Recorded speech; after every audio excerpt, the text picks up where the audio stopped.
What's up, everyone? So, it's been a really long weekend. I just got back yesterday from the Dreamless Dreamcast Marathon.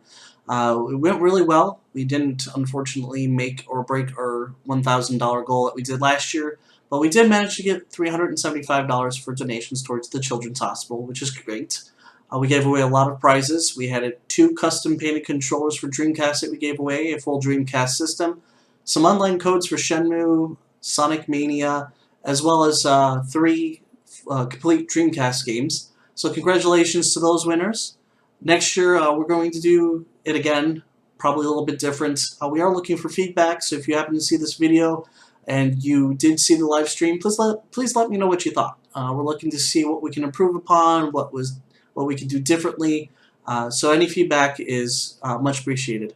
Also, thank you to PC Wizard 13 who hosted Ooga Booga and Choo Choo Rocket for us. We were able to actually get the Dreamcast online and play a few games there, which is great. A lot of people really enjoyed it.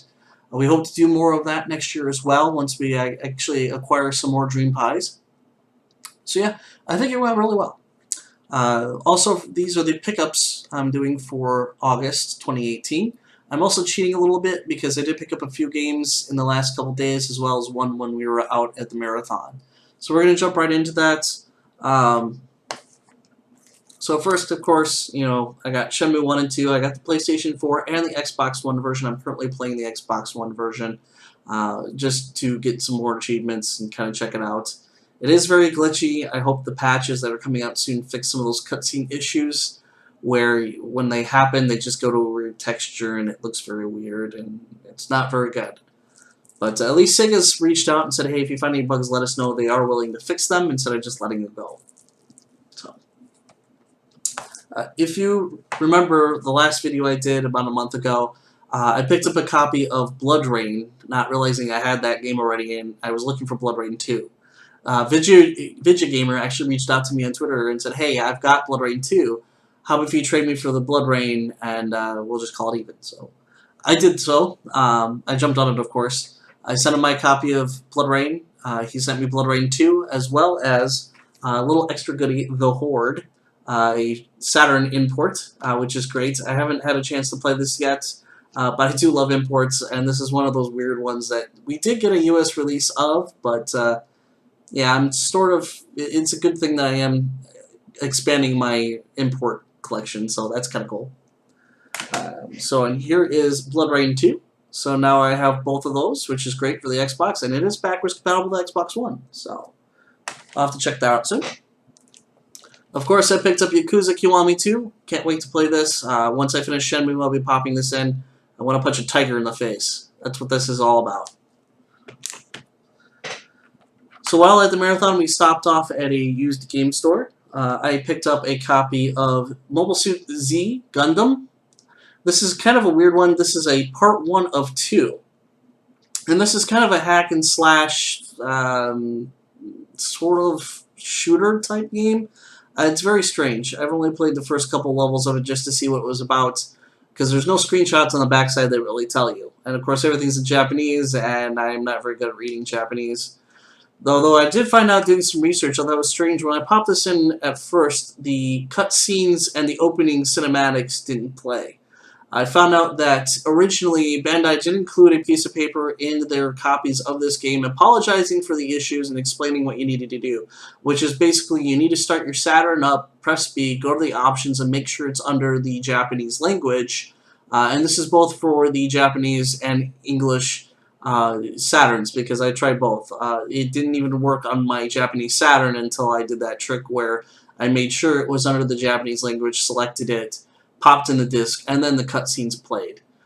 The visuals on this for the cutscenes are VHS quality, but it's still pretty good and kind of cool to see on the Saturn, just that the fact they did that. I'm not sure how far this one gets into. From what I was reading, Part 2 covers the second half of Z Gundam, but not Double Z. So I'm not sure what that's about. Of course, there's no subtitles or anything in it, so I'm just kind of playing it by ear and watching some videos online of people who have translated it. So, but still cool to have. It was a cheap game. It was only like $10 to pick up, so I thought I might as well grab it. So I got one limited run game here. I got Hue. which I have no clue what this is really about, but it's a limited run game, and I needed it for the collection. So, one PS Vita game, yay. Along with it, here is the card that I got, number 70. I'm not sure what that's about, but it looks cool, shiny. And then one thing, I did get my copies of Love, which is a visual novel by P-Cube, or published by P-Cube. This was a Kickstarter. I also got Love Alternative, which is just a alternative version of the visual novel story. And they're on 2 cartridges, which kind of irks me about this Kickstarter is I kickstarted it about 3 years ago, and it just now arrived. When P-Cube announced they were picking up and actually making a retail version, it kind of pissed me off because I'm like, well, that's stupid. I could have just waited for the retail and got it at Best Buy and got it a little bit cheaper.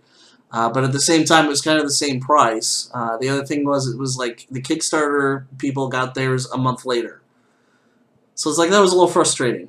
And on top of it, there was a version that had a collector's box where you could store both of the Vita cartridges or cases in and make them look nice and neat. We didn't even get that, which is really disappointing. It's like not even a thank you. Like when the boxes arrived, it was just this giant box with just the 2 Vita games in it and a bunch of bubble wrap. No thank you for, you know, supporting the Kickstarter or donating or anything. No extra goodies, nothing, which is really disappointing. I mean, I don't know what I exactly expected, but at least something more than that, you know, just a thank you card or an extra sticker or something, you know, just something extra to go with it to make us feel like, you know, we didn't just buy a retail version of the game, which is ultimately what it is. Nothing special about it, no extra, you know, no different cover to it, just the retail version of it. It's kind of dumb, I thought, you know, it just doesn't make it feel any special other than it's like, okay, I bought these games, now what? Anyway, moving on. Access Games was doing kind of a giveaway where if you bought their trilogy of visual novels and you proved that you bought them legitimately either online through Amazon, Best Buy, or wherever, or some store, and you sent in a copy of the receipts to them, you qualified you for these collector's pins, and they were only giving out 1,000 of these pins. And it arrived today, actually. So nice little thank you from them, showing an image of the 3 pins. And this is for the Summer of Mystery. So in each pin, I guess, is from those games. I think it's like the Ashen Hawk and the Black Butterfly, and I forgot what the other one is. But here are the pins. I'm not sure how well my camera is actually going to focus on that. Yeah, kind of dreary, but there's a butterfly there, the Ashen Hawk, all that, which is kind of cool. And there's just little lapel pins. They are pretty thick. They do feel like a good quality, but they're really neat. And I thought it was kind of cool. I mean, just for something extra that you couldn't get. And I know Access does these type of things once in a while. They were giving out like watches for the 999 and all that for their other visual novels. So that's kind of cool. I enjoy that stuff that Access does like that. See, it's stuff like that that I appreciate. Just something, you know, nice, just, you know, just a nice thank you. Here's some free goodies if you send it in and prove that you got it.